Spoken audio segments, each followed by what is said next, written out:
Senator from New Hampshire. Thank you, Madam President. I ask unanimous consent to speak as if in morning business. Without objection. Thank you.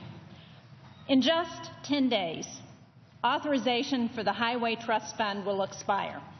The fund will run out of money entirely by the end of July, which means that transportation projects in New Hampshire and across this country will grind to a halt. And what is Congress's response to this crisis? This week, leadership will bring to the floor yet another inadequate short-term extension of the Highway Trust Fund authorization. And there is no plan whatsoever to address the insolvency of the fund. In other words, once again, we are kicking the can down the road. But in this case, the road is overwhelmed by traffic, badly in need of modernization, and filled with patches and potholes. For a country that seeks to remain competitive in the 21st century global economy, this is totally dysfunctional and unacceptable. I know my colleagues, and Madam President, you travel around the city of Washington. Sometimes I feel like I'm in a third world country when I travel on the roads in D.C. There are few more basic and necessary functions of government than providing for modernized highways, bridges, and other infrastructure.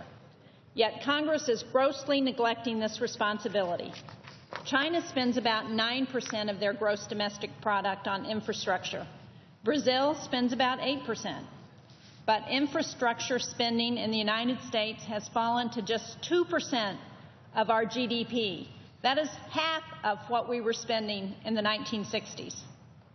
Our highways and bridges face a more than $800 billion backlog of investment needs, including nearly $500 billion in critical repair work. And Americans spend a staggering $5.5 billion, that's billion, not million, 5.5 billion hours stuck in traffic each year. Yet earlier this month, the majority party in Congress voted almost unanimously for a budget resolution that will slash federal funding for transportation by 40% over the next decade. This is just irresponsible. This isn't about cutting fat and extravagance from the transportation budget. This is about the muscle, the sinew of our nation's critical transportation infrastructure.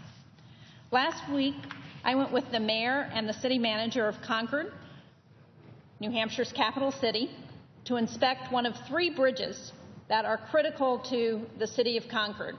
It is rusted out and it's now closed, the Sewells Falls Bridge. Our office had worked with the city and USDOT to get the approvals to replace this bridge. The city of Concord lined up all the permits, and then nothing.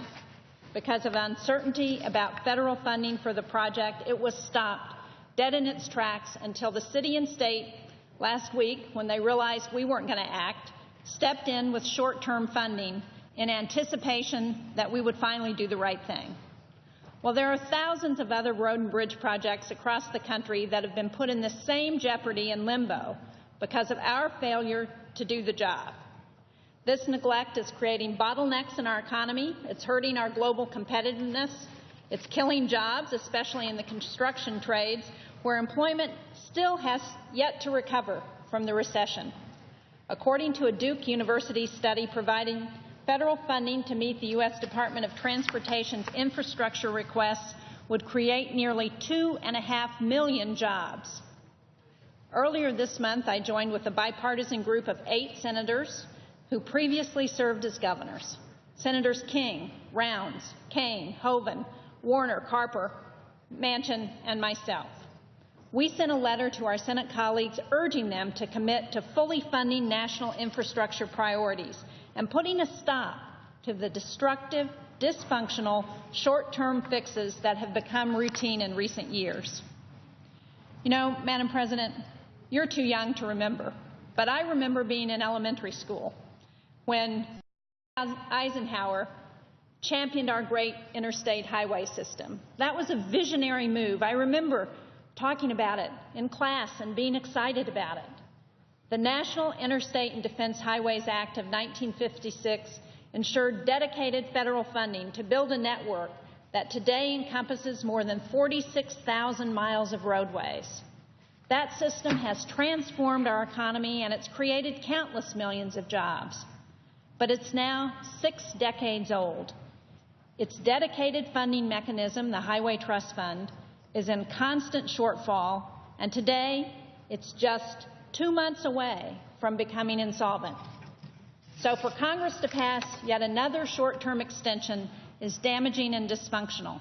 It kicks the can down a road that is crumbling, congested, and increasingly uncompetitive. It's time for Congress to come together on a bipartisan basis to break the cycle of patchwork fixes. It's time to pass a 5 to 6 year funding bill that will allow governments at all levels to plan long-term capital investment projects and to build a 21st century transportation system that meets the needs of our 21st century economy. Thank you, Madam President. I yield the floor.